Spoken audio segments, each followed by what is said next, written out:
100 years ago, letters were much more important in everybody's life, and especially in times of war when people traveled across the world.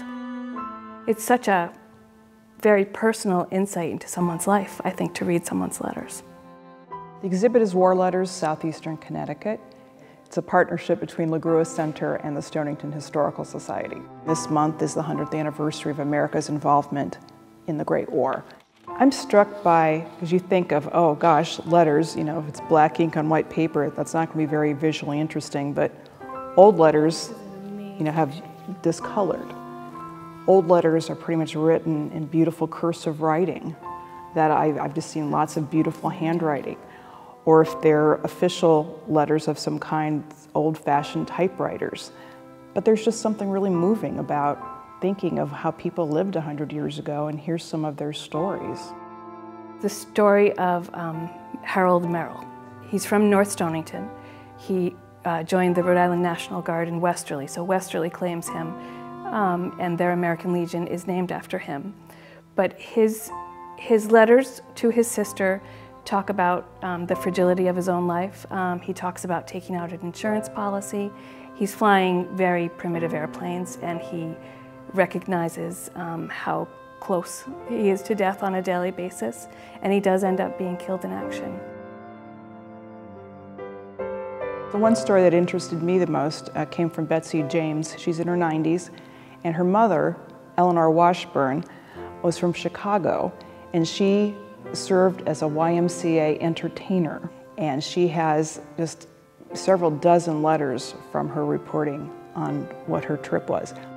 The young women were assigned so many men that they, had to dance with and talk to and let them talk about the girls back home. And she would talk about how, how tired her feet would be at the end of an evening. But she also had talked about when she went to one community in France where these beautiful cathedrals had just been bombed to bits.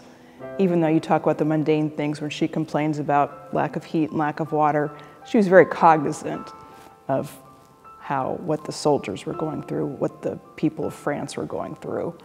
And that dichotomy is very much in her writing and the photographs.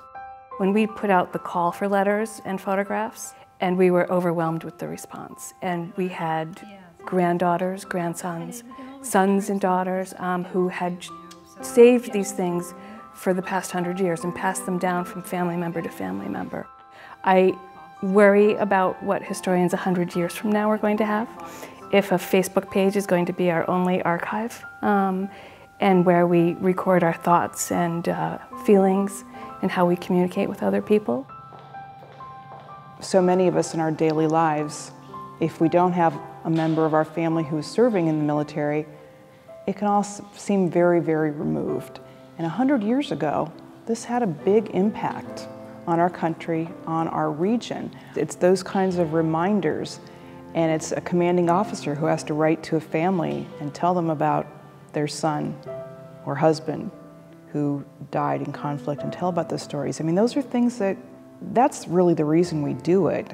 We have a military, we are engaged in conflicts around the world for greater purposes, but we always have to keep in mind what the cost is.